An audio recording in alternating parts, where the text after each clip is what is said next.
Sometimes you never know when you make a phone call what's going to happen, and it turned out to be pretty good.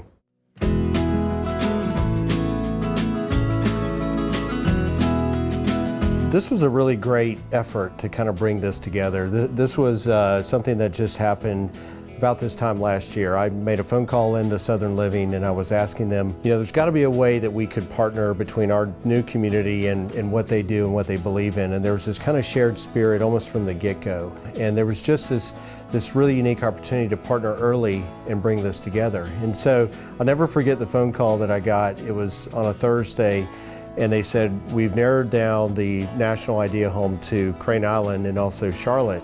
They said, we're going to bring a team of people down there and scout it out one more time. And so they were blown away. I think when they saw the setting of living here on the river and when they saw the enthusiasm of our team and our development team, they were just like, I think we've got a winner here. And so that started a really aggressive campaign that would have taken us from August of last year to get the house ready to build. We literally put shovels in the ground in November, and we built this home in 5 or 6 months. And it's really been a kind of a dream project for me, watching one of my heroes in Jim Strickland. He is truly one of the great Southern architects, and watching him and Clay do their magic on the exterior, but then watching Heather and her vision of what this house can and should be, and taking that sort of classicism from the outside to the inside. And it was really a wonderful treat to watch as a bystander, but then their willingness to kind of hear what were the things that people were looking for in homes, what mattered.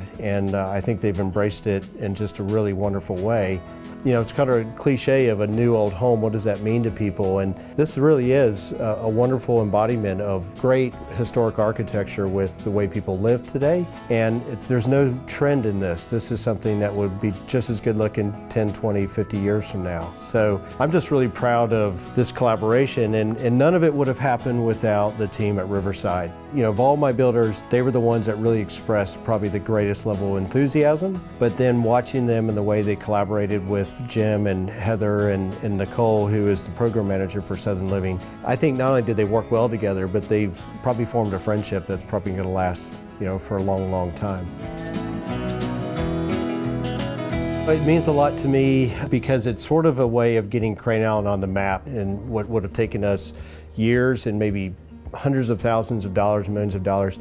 This gets us going as a community. So there's a couple things we hold near and dear, and I hope the world will come and witness this. We care first about this land treasure that we inherited, that we want to do everything right to protect the natural environment. So we spend almost every day talking about how to save trees, how to work with trees, how to make sure the water stays on the island, and then as it would get to the river, it's been fully filtered by Mother Nature. And then the other one that's really important is just timeless design, that people are really gonna want to go and live in a place where people care about architecture, not to be snobby, but to be pure, to actually say what they're building came from here. And when it came from here 150 years ago, it was almost out of necessity. The way they built porches, they did that to shade the house. They got up off the ground because it created airflow. We're doing all the same things here. And what I love is when I see the porch rail details on this house, it's just like that house on 10th Street that we photographed. And I think Jim and Clay and team did a great job really honoring that.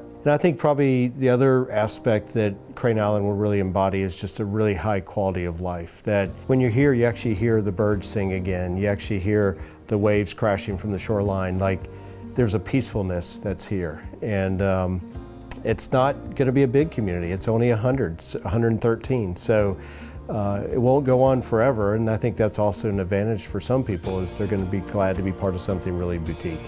The best thing about this is we're a private island attached to one of the greatest treasures in Florida and really United States, of Amelia Island. So here we are, part of another island, and we are an island. It's almost like living on Nantucket, but you can ride your bike over to the mainland. So I invite you to come out. There's about 100 ideas that you'll learn. Go to craneisland.com. You can get your tickets there. You can learn more about the house. Thank you again. I hope to see you soon.